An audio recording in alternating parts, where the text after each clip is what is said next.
Tapi bagi kamu yang tidak mengetahui weton kelahirannya apa dan apakah termasuk pemilik tulang wangi, kamu bisa tahu tandanya jika selama bulan Suro 2024 ini mengalami salah satu dari 8 peristiwa. Dan silahkan cek apakah panjenengan mengalami salah satu selama bulan Suro ini. Assalamualaikum warahmatullahi wabarakatuh. Salam sejahtera, salam rahayu untuk panjenengan semua. Sedulur, tulang wangi adalah sebutan istilah Jawa bagi orang-orang yang memiliki beberapa kelebihan khusus. Di antaranya, duwe daya linuweh, yaitu mempunyai kekuatan spiritual, lalu kepekaan terhadap kegaiban atau kekuatan gaib, dan juga mempunyai kelebihan daya tarik secara gaib. Leluhur Jawa merumuskan dalam kitab Primbon ada 11 weton kelahiran yang mereka adalah para pemilik tulang wangi. Di antaranya Senin Kliwon, Senin Wage, dan Senin Pahing, Selasa Legi, Rabu Pahing, dan Rabu Kliwon, lalu Kamis Wage, Sabtu Legi, Sabtu Wage, juga Minggu Pon dan Minggu Kliwon. Tetapi bagi kamu yang tidak mengetahui weton kelahirannya apa dan apakah termasuk pemilik tulang wangi, kamu bisa tahu tandanya jika selama bulan Suro 2024 ini mengalami salah satu dari 8 peristiwa. Karena 8 peristiwa ini hanya dialami oleh jiwa terpilih pemilik tulang wangi saja selama di bulan Suro. Dan silahkan cek apakah panjenengan mengalami salah satu selama bulan Suro ini.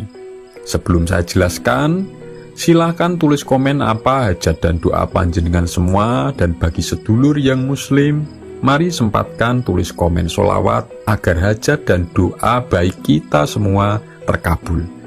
Dan inilah 8 peristiwa yang hanya akan dialami pemilik tulang wangi di bulan Suro 2024, dan silahkan cek satu persatu karena mungkin panjenengan ada yang mengalami salah satu dari 8 peristiwa tersebut.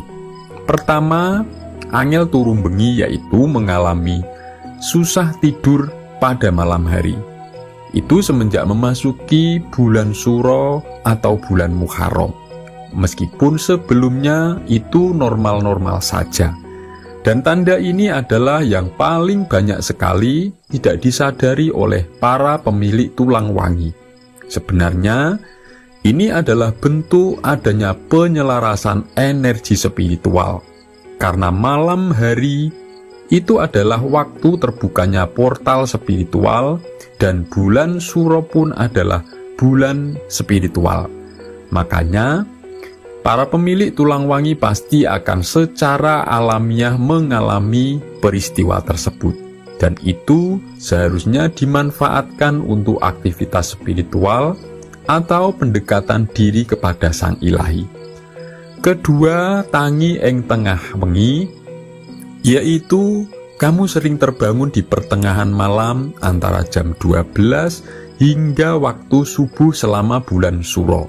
Biasanya kamu mengalami seolah ada yang membangunkanmu, bahkan ketika akan tidur kembali itu biasanya tidak bisa.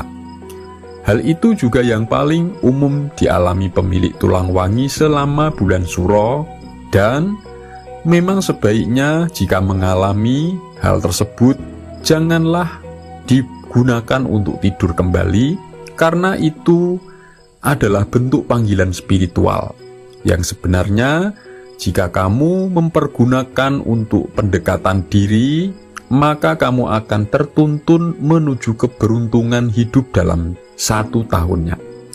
Yang ketiga, lungrah lesu, yaitu mengalami fisik yang terasa sangat lemah atau lemes, kurang bertenaga, bahkan sering mengalami merasa sangat capek.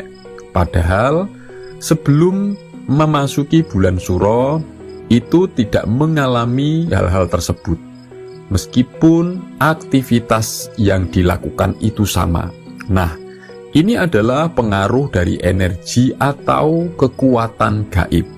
Karena bulan Suro memang selain bulan terbukanya portal alam gaib secara besar-besaran, juga sebagai bulan di mana para pemilik tulang wangi itu mereka menjadi incaran para makhluk gaib dari golongan jin jahat untuk dilemahkan dan dikuasai jiwanya.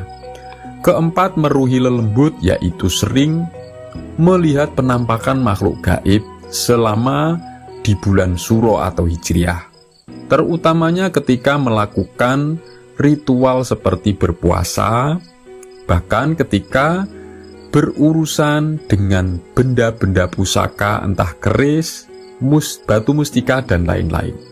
Juga ketika tirakat melek bengi, bahkan ketika menyendiri.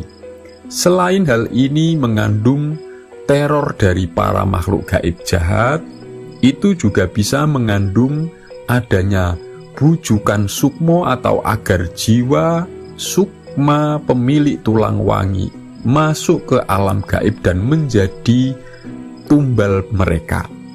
Kelima, mlebu alam antoro, yaitu sering mengalami masuk ke dimensi alam gaib. Ini terbagi menjadi dua. Yang pertama, masuk pada dimensi yang lebih rendah seperti masuk ke alam bangsa jin, dan yang kedua masuk ke dimensi yang lebih tinggi, yaitu alam ruh, sehingga kamu akan seolah melihat arwah-arwah orang yang sudah meninggal.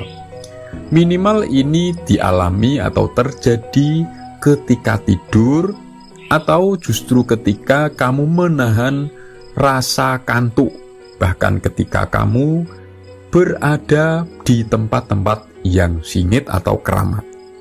Yang keenam, seneng dewe, yaitu mengalami peristiwa sering ingin menyendiri, ingin menjauhkan diri dari keramaian, terutama di saat malam hari.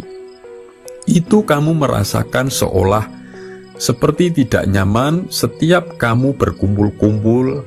Itu seolah ada yang mendorongmu untuk menyendiri, dan itu kamu alami semenjak masuk di bulan Suro.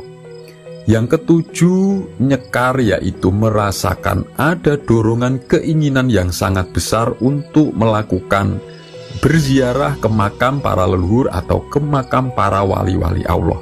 Dan itu bukan hanya sekali dua kali saja kamu alami ketika di bulan Suro. Hal ini adalah bentuk adanya keterhubungan spiritual antara diri dengan arwah para leluhur dan para wali Allah.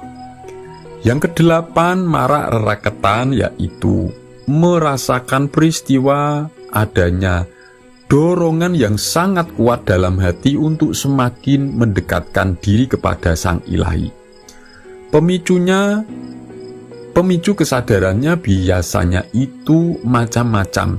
Seperti contoh, kamu tidak menemukan solusi dari masalah-masalah yang sedang dihadapi, entah itu urusan hubungan dengan pasangan, urusan kebutuhan ekonomi, bahkan akibat menyadari melakukan kesalahan-kesalahan di masa lalu dan lain-lain.